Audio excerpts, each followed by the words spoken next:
ডান দিক বাঁ দিক দেখে দেখে চালালে অসুবিধা হবে না, একদম না।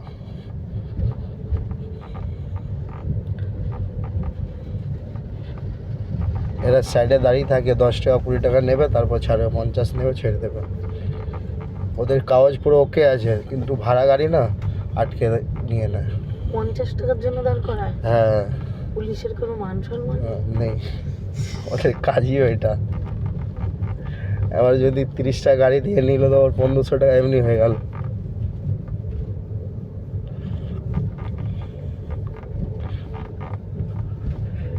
এবার এখান থেকে ক্লাচটা টিপে নিও, লরি যাচ্ছে, যেতে দিও, যাবো, বেরিয়ে গেল, এগিয়ে যাবো সোজা।